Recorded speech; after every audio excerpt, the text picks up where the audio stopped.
Don't do that. I almost did it. We'll cut that out of the video. I am Morgan Abbott with Kolob Outfitters. We're here today to show you how to quarter out an elk. Now, I've seen a lot of videos of this being done, and there's a few different ways. My way, this is how I do it.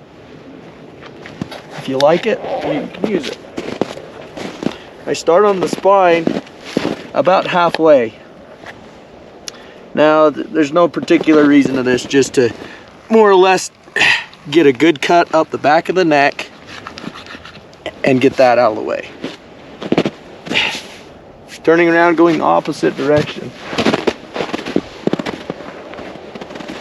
Find my cut, find the spine, and that hairline, you can see right where it's pulled tight and where the spine is sticking out. This is kind of an older cow, so she's her hair's pulled a little more tighter due to we're late in the season.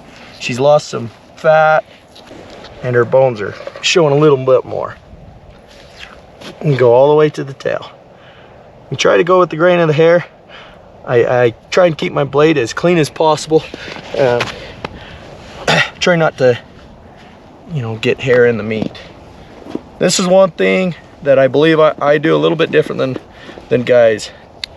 I take this blade and I get right in line with the front of the hind quarter and take a line right down there. Just like that. And I do the same thing with this front quarter, only I'm in the back of the front quarter. So I'm going to come right behind the shoulder and up the back of this elbow and then up the back of the leg. So to keep hair from getting on the meat, you can pretty much pull all this by hand.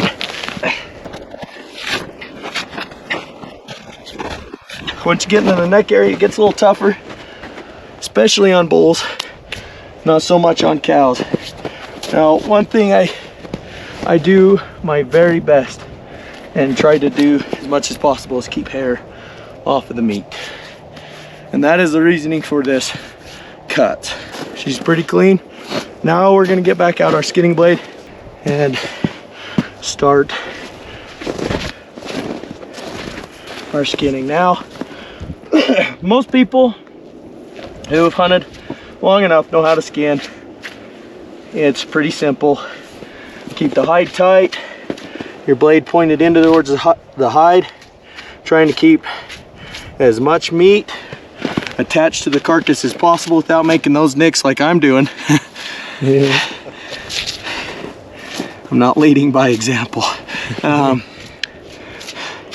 If you have a little nick in the hide, it's okay. Typically, the hair's pointed out. You don't need to worry too much about it.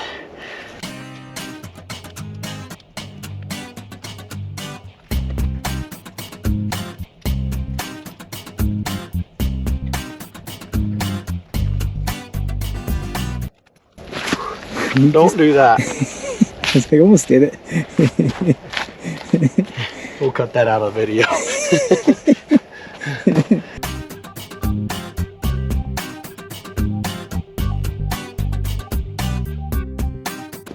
Another thing I see a lot of guys doing is packing out with this whole front leg and hoof. Definitely does not need to be done. It's an extra weight, probably 4 or 5 pounds. You can cut that off, no problem. The front leg is different from the hind leg in how you do it. In the front leg, you're gonna bend this knee as much as possible. It's a little tougher when they're riggered up, but if you can, bend this knee right through the middle. Come right there. Cut it on both sides. Make sure you're cutting as deep as you possibly can to get any tendons in that front part of this knee.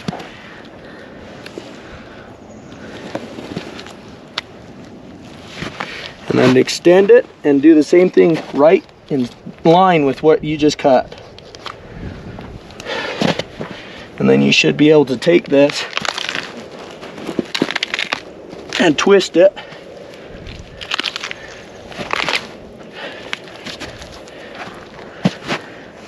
And then finish cutting through any tendons or ligaments that are still in there.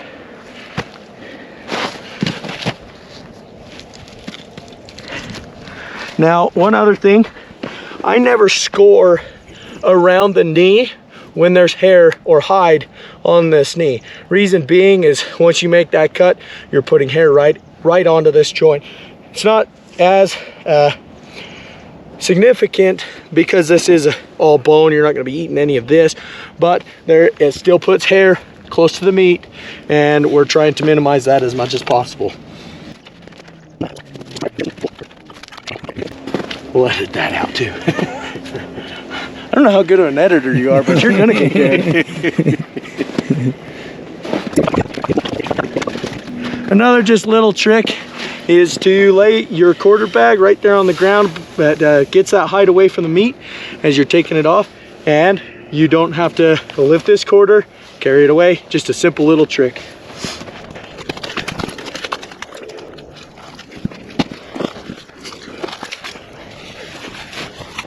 Okay, now going into this hind quarter joint, as a rule of thumb, you can lay your hand about right there, just about even off where this tendon comes through, and where your index finger lands is where you want to cut in. Now I start in the back, come in from there, and then I make a cut exactly opposite of where I came in the back. Slowly work our way through. Now this one, if not cut properly, can be very hard to twist off.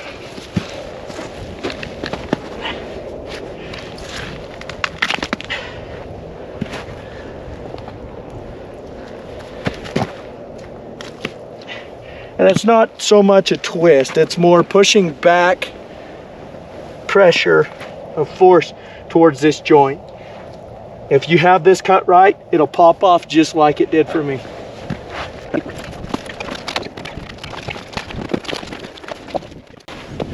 Another trick of mine that I do, I don't see a lot of guys do, is when doing a hind quarter, I start up here at the spine.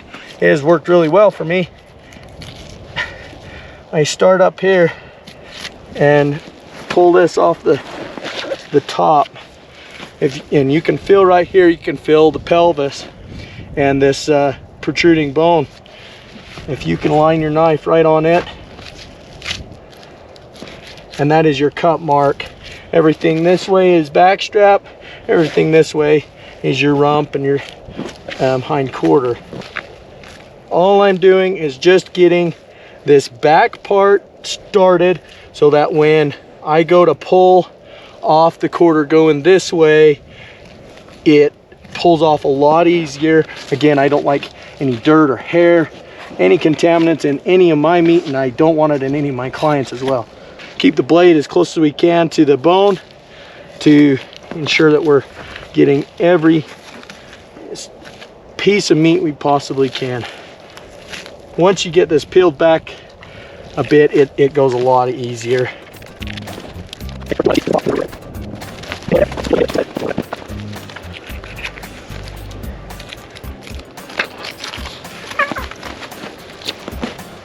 Just like that. I feel for these rib bones right here. You can feel where they curve, they're coming up, and then they angle in to attach into the spine. Once you find those, make a cut into them, kind of expose it. I pull up this outer layer skin. It's not good eating.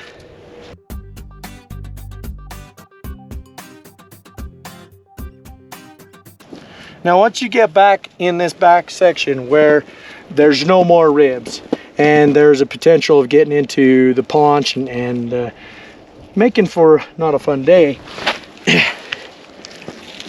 you can get that skin kind of separated. That's one of the first things that's the best thing to do, just because it's in the way, kind of keeping you from being able to see where you're working. You can feel in here, and you can start to feel the fins off the vertebrae, and you can just cut right down to them, following in with the bone.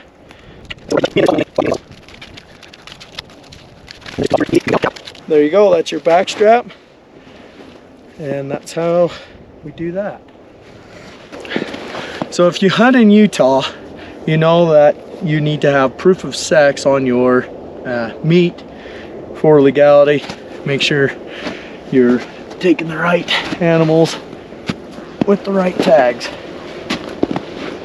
It's another one of my little tricks.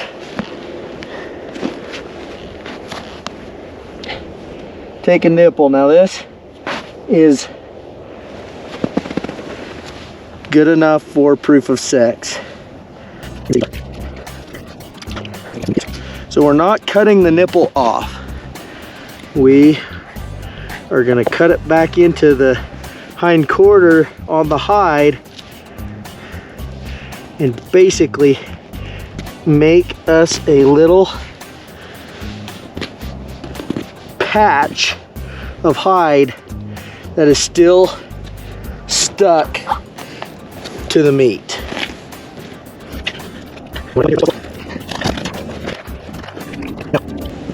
That is still attached to the meat. We're gonna leave it just like that. So we're just gonna go into the tenderloins traditional way, I guess. One trick I have found is if you cut right here off this pelvis and cut back a little bit, it does help relieve some of that pressure as well. And you can go back in there quite a bit. I start there and very, very carefully work my way.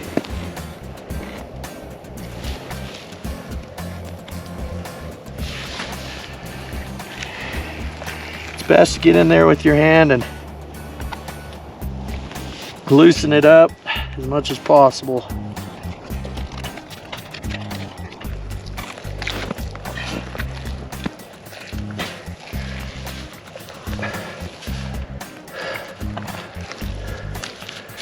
This is one way to get out the ivories without too much hassle. I always carry a Leatherman on me.